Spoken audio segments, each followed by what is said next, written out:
They said the storm would pass. The adults went to help the neighborhood. And somewhere under a collapsing roof, a man was left unheard. While everyone waited for rescue that couldn't arrive, a 10-year-old girl noticed what others missed and crawled into the dark, betting her life on something no one had taken seriously. The iron circle sat at the top of Mercer Hill. Weathered wood, peeling paint, a crooked sign that rattled every time the wind picked up. To most people in the neighborhood below, it was a place to avoid. They saw the motorcycles lined up outside, heard the engines that shattered quiet Sunday mornings, noticed the men with tattooed arms who spoke in voices that carried 3 blocks. They crossed the street. They hurried past. They told their children to stay away. But Leah and Jack knew better. At 10 years old, they'd spent the last 2 years coming here after school, ever since their Uncle Max stopped being part of the club. Their mother Alice worked long shifts as a paramedic, 12, sometimes 16 hours, and the iron circle had become the solution to a problem she didn't want but couldn't avoid. She dropped them off with instructions that were always the same. Stay out of trouble. Don't touch anything. Call if you need me. She never came inside. Never spoke to Leonard, the club president, beyond a terse nod through the car window. The drop-offs took seconds. She'd pull up, wait until they were inside, and leave before anyone could wave. There was history there, like something that lived in silences and avoided eye contact. Max had left the club 3 years ago after a fight with Leonard over money Max claimed he was owed and pride that wouldn't let either man back down. Alice had chosen her brother's side, and the iron circle had become enemy territory in her mind, tolerated only because she had no other choice. But Leah and Jack didn't carry that weight. To them, the club was something else entirely. They'd learned the rhythms of the place. Kurt arrived first, unlocking the heavy front door while the neighborhood was still at work. Murphy had coffee brewing by the time the first bikes pulled in, strong enough that Jack had tried it once and spent 10 minutes coughing. How Chael disappeared into the back office with his folders and never said much to anyone. Leonard sat in the same chair every afternoon, reading the paper and fielding phone calls about broken carburetors and overdue payments. The kids didn't interrupt. They listened, watched, absorbed details that most adults walked right past. Weeks ago, Leah noticed the water stains spreading across the attic ceiling. She mentioned it to Chael while he sorted through old registration papers. He nodded without looking up, said something about getting to it eventually. She didn't press. Adults rarely listened when you were 10. Jack had memorized where every tool was kept in the back garage. He knew which floorboards creaked, which light switches controlled what, where the emergency ladder hung on the rear wall. He'd never been asked to know these things. He just did. That Tuesday started ordinary. The sky was gray, but that wasn't unusual for late October. Leah and Jack arrived at 3:45, dropped off by Alice between shifts. She'd looked exhausted, her paramedic uniform wrinkled, her eyes shadowed.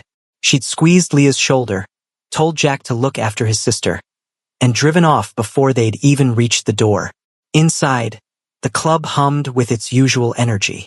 Murphy was frying onions for something that smelled incredible. Kurt sat near the window, tinkering with a carburetor, grease up to his elbows.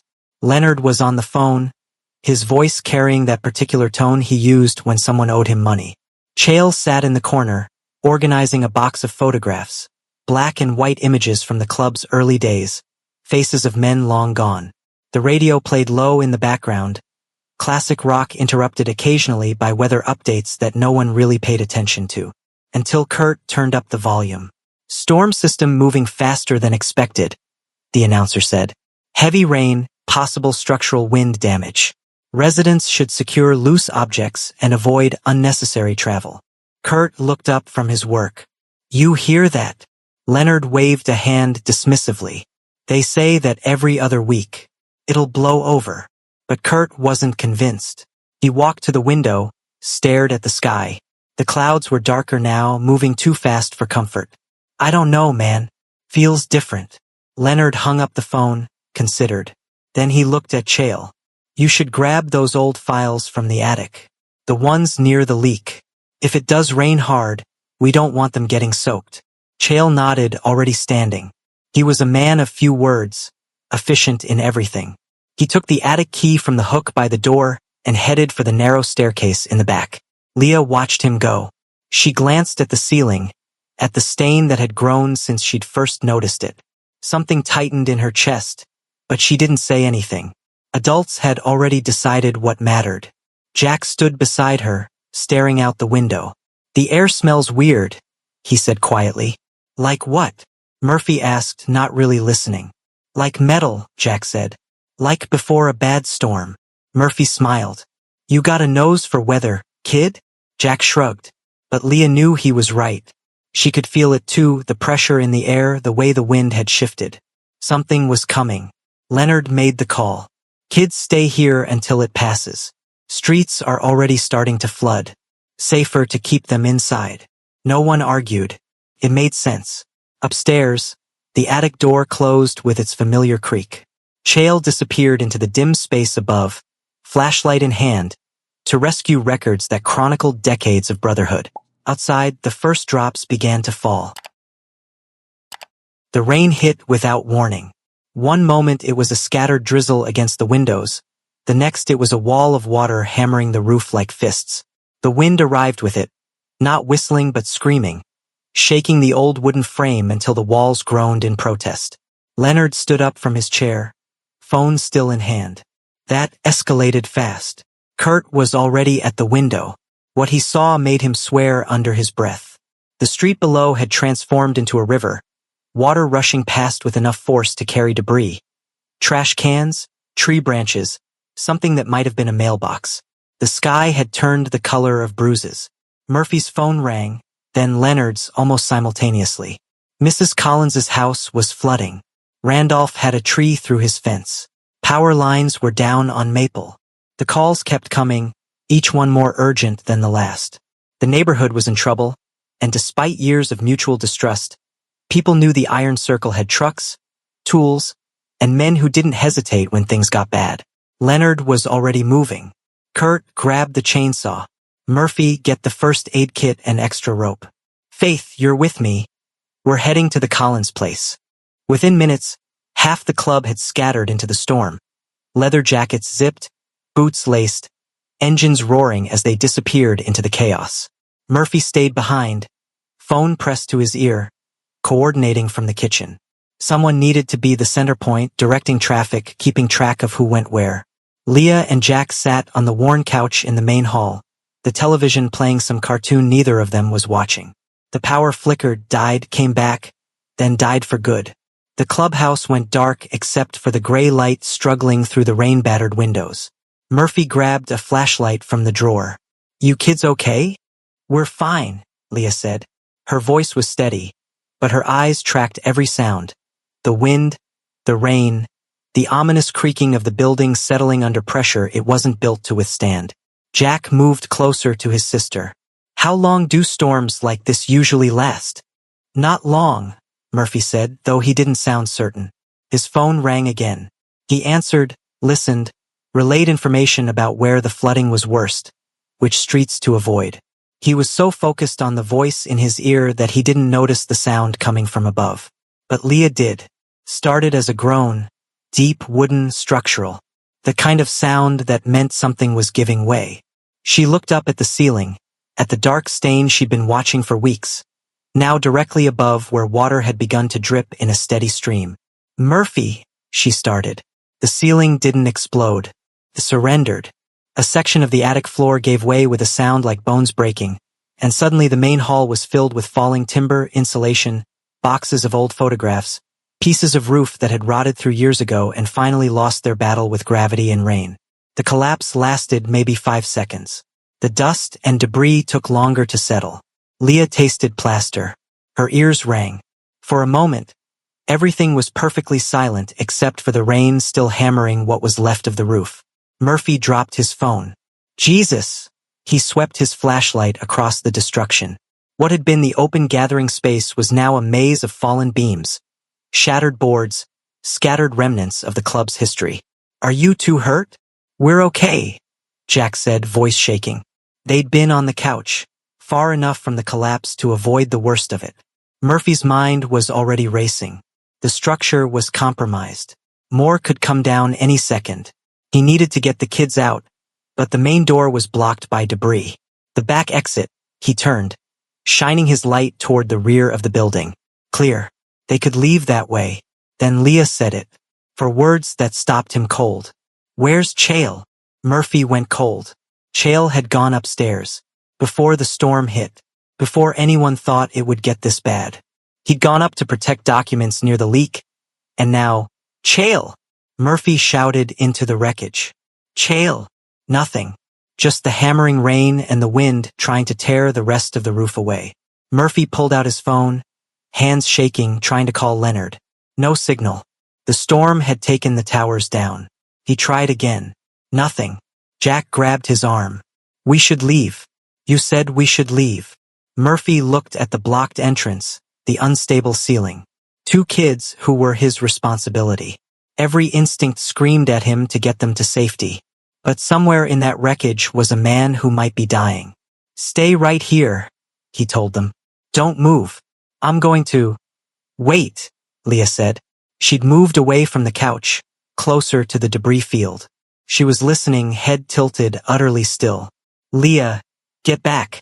Quiet, she said. Not rudely, just focused. And then Murphy heard it too. Faint, rhythmic. Not coming from the collapse section directly above, but from somewhere beneath it. Near the back wall where the support beams met the foundation. Breathing. Shallow. Struggling. Alive. Leah moved toward the sound, stepping carefully over broken boards. Murphy followed with the flashlight.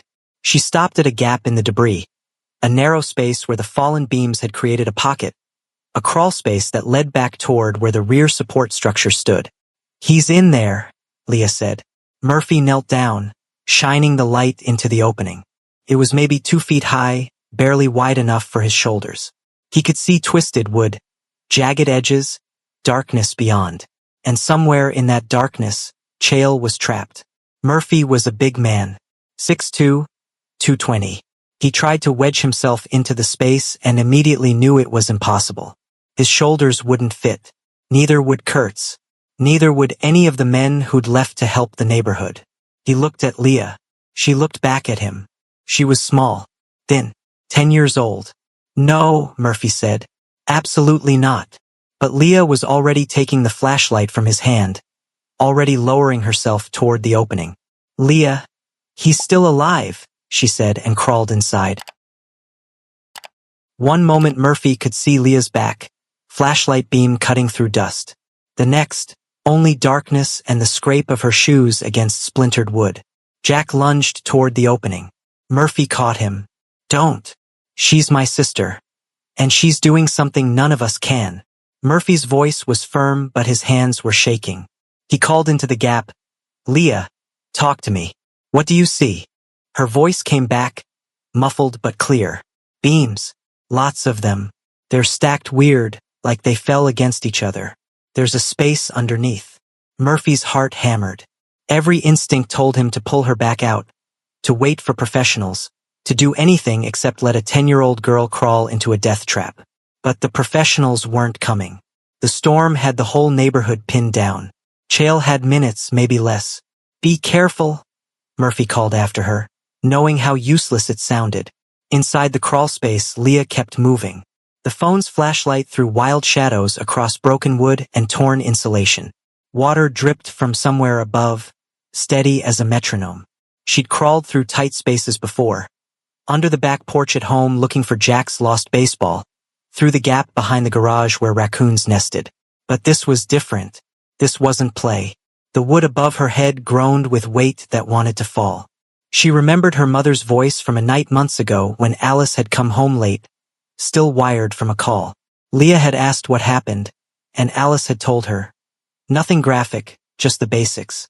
Car accident. Person trapped. You keep them talking, Alice had said. You keep them present. You tell them help is coming and you make them believe it. Leah reached the end of the beam tunnel. The space opened slightly, maybe 3 feet high now. And there, pinned beneath 2 cross joists, was Chael. His eyes were closed. Blood ran from a cut above his eyebrow. His breathing was shallow, labored. But he was breathing. Chael, Leah said quietly. It's Leah. I'm here. His eyes opened. unfocused, confused. He tried to move and gasped in pain. "Don't," she said quickly. "Don't move yet. Help is coming." She wasn't sure that was true, but her mother's words echoed. Make them believe it. She set the phone down, angling the light toward his face, and took his hand. His fingers were cold, clammy. She squeezed. "Can you feel that?" "Yeah." His voice was barely a whisper. "Good. That's good." She looked around, assessing like she'd seen her mother do 100 times. The beams across his chest were heavy but not crushing him. They'd fallen in a way that created just enough space. Moving them wrong could make everything worse. She saw a water bottle that had fallen from somewhere, miraculously unbroken. She grabbed it and held it to his lips after unscrewing the cap. Small sips. He drank, coughed, drank again. "You told me about the leak," he said suddenly, the words slurring slightly. "6 weeks ago. You told me. It's okay. I didn't listen. I thought—" He stopped, pain crossing his face. "I thought you were just a kid." Leah didn't respond to that. She called back toward Murphy. "He's conscious. He's pinned, but I don't think anything's crushing him. We need help to lift the beams." Meanwhile, Jack had made a decision. While Murphy was focused on the crawl space, while Leah was inside doing the impossible, Jack ran. Out the back door, into the storm, rain immediately soaking him through. He had his phone. He had his mother's number. And unlike Murphy's phone, his found 1 bar of signal 3 houses down. Alice answered on the second ring. "Jack? Where are you? Are you safe?" "Mom!" His voice cracked. "Leah's inside. The roof collapsed. She crawled in to help Chael, and I don't know if—" "Stop." Alice's voice shifted into the tone she used on calls. Calm. Direct. "Where exactly are you?" "The iron circle. Part of the attic fell. Leah's under it." There was half a second of silence. Then, "I'm coming. Stay on the line." Alice had been 3 blocks away, helping extract an elderly man from a flooded basement. When she heard her daughter was trapped under a collapsed structure, everything else ceased to matter. She grabbed her kit, shouted to her partner that she had an emergency, and ran for her ambulance. She radioed for fire and rescue, giving them the address she'd sworn she'd never return to. The Iron Circle. Leonard's place. The building where her brother had been humiliated, where pride had killed a friendship. She hadn't set foot there in 3 years. None of that mattered now. When her ambulance pulled up, Leonard was already there, just returned from helping the Collins family. He stood in the rain, staring at the damaged building, and saw Alice climbing out of the rig with a rescue crew behind her. Their eyes met. Years of anger, resentment, blame. All of it was there in that single look. Then Alice said, "Leah is under your roof doing the work no one else could do. We're going to act." The words hit Leonard hard. He nodded once. "Tell me what you need." Inside the crawl space, Leah was still holding Chael's hand when she heard voices. Adult voices, coordinating, moving with purpose. Relief flooded through her. "They're here," she told Chael. "Told you help was coming." He managed something that might have been a smile. "You really are just like her." Leah knew he meant her mother. She squeezed his hand tighter and waited for the rescue she'd promised. Alice worked like she was defusing a bomb. Every movement was calculated, every instruction precise. She crouched at the entrance to the crawl space, headlamp cutting through the darkness, speaking directly to Leah in the calm voice she used when seconds mattered. "Tell me exactly what you see holding him down." 2 beams. Leah's voice came back steady, crossing over his chest. "They're resting on something. I can't see what. Maybe 6 inches of space between them and him. Can he move his legs?" A pause. "Chael, can you move your feet?" Another pause. "He says yes. A little." Alice looked at Leonard, who stood beside her with a pry bar in his hands. She'd expected resistance, defensiveness, maybe even hostility. Instead, she found only focus. He was listening to every word, waiting for direction, ready to act. "We lift from the left side first," Alice said. "Slow. If Leah says stop, we stop immediately." Leonard nodded. He positioned himself where Alice indicated, wedging the pry bar beneath the beam. 2 firefighters took positions on either side. Alice called into the crawl space. Leah, when we lift, I need you to watch Chael's face. If he shows pain, if anything shifts wrong, you yell. Understood. Understood. On 3. 1, 2, 3. The beam rose an inch. 2 inches. Inside, Leah watched Chael's expression, her hand still gripping his. He's okay. Keep going. They lifted higher. Chael gasped but didn't cry out. Alice made a hand signal, hold it there.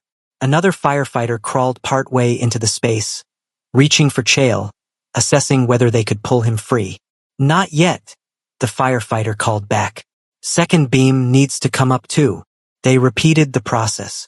Sweat mixed with rain on Leonard's face as he worked the pry bar. Alice coordinated from her position, her voice never wavering. Minutes that felt like hours. Then finally, the firefighter inside said the words everyone needed to hear. We can move him. Leah backed out first, emerging muddy and exhausted into Murphy's waiting arms. Jack grabbed her the second she was clear, holding on tight. Then came Chael on a backboard, neck braced, conscious but weak. As they carried him past the opening, his eyes found Leah. Tell them, he said, voice hoarse. Tell them she knew. She knew where I was because she's been paying attention while the rest of us weren't. Alice was already examining him, checking vitals, preparing for transport. But she heard the words. Everyone in that ruined hall did. When the ambulance pulled away with Chael inside, Murphy riding along, the iron circle stood in silence. Half the roof was gone. Water poured through gaps in the ceiling. Decades of photographs, records, and memories lay scattered across debris-covered floors. Leonard stood in the center of it, looking at destruction that felt final. Then Kurt's phone rang. A neighbor. Heard what happened. We're bringing coffee. You guys need anything else? An hour later, Mrs. Collins arrived with her daughter, carrying thermoses and a box of sandwiches. For the club, she said simply. You pulled us out of 3 feet of water. Least we can do. Others followed. The Randolph family brought blankets. Someone Leah didn't recognize showed up with tarps. People who'd spent years crossing the street to avoid the iron circle now walked through its broken door for the first time, offering help without being asked. Max showed up 2 days after the storm. Leonard was in the back, sorting through tools that could still be used. He looked up, saw his old friend standing in the doorway, and felt tension he'd carried for 3 years settle somewhere in his chest. Heard my niece saved Chael's life, Max said. She did. Max looked around at the destruction, at the neighbors working alongside club members to clear debris. Heard you worked with Alice to get him out. We did. Max picked up a shovel. Then Max picked up a shovel. Where do you need me? That was all it took. No apologies. No rehashing old arguments. Just presence. Over the following weeks, the neighborhood transformed the iron circle. Leah watched from the attic window as people she'd never seen before carried lumber up the hill. The Randolph family. Mrs. Collins's daughter. A man in a hardware store uniform who stayed past dark measuring joists. Faith. A member's wife who ran a construction company. Organized volunteer shifts. Kurt drew up plans for proper reinforcement, drainage systems that would handle the next storm, and a community room on the ground floor with space for kids to do homework, play games, be somewhere safe after school. The attic became something else entirely. Instead of a forgotten storage space with leaking corners, it was redesigned as a gallery. Photographs from the club's history on one wall, space for community memories on another. In the center, a framed picture. Leah and Jack, taken the day after the rescue, muddy and exhausted but smiling. Chael recovered slowly. Broken ribs, a concussion, bruising that painted his torso in shades of purple and yellow. But he was alive. When he returned to the club 6 weeks later, the first thing he did was climb the new stairs to the attic. Leah was already there, sitting cross-legged on the floor, helping him catalog and digitize photographs. She'd been coming every day after school, carefully scanning images, organizing files, treating the club's history with the same attention she'd always given it. You're better at this than I ever was, Chael said, lowering himself carefully into a chair. You taught me which ones mattered, Leah replied without looking up. Below them, Jack was helping Kurt run electrical wiring under new floorboards, learning how structures fit together, why certain things needed reinforcement. Murphy was in the kitchen teaching him how to make the coffee nobody could replicate.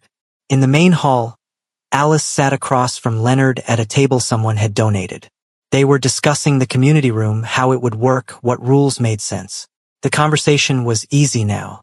Not friendly exactly, too much history for that, but functional, respectful, real. "She's here every day," Leonard said, nodding toward the attic. "Doesn't have to be."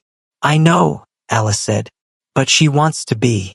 First time I've seen her passionate about something like this." Leonard smiled. "Kids got better instincts than most adults I know."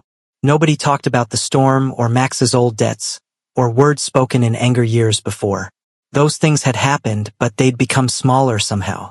Background noise to something more important. The Iron Circle had learned what Leah and Jack knew all along. Being present mattered more than being loud. Listening counted more than talking. And sometimes the roof had to fall before you could see who'd been holding it up. The rebuild took 4 months. When it was finished, the structure looked different. Stronger, cleaner, open in ways it had never been before. But it felt the same where it counted. Still a place for stories. Still a home for people who needed one. Just with more room for the ones who'd been paying attention. Leah didn't ask if she was old enough, strong, or brave enough. She just did what needed to be done. And in doing so, she showed an entire community what they'd been missing all along, the ones that had been listening. What would you have done in her place? Share your thoughts below.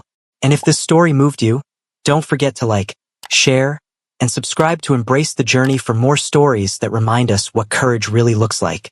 See you in our next video.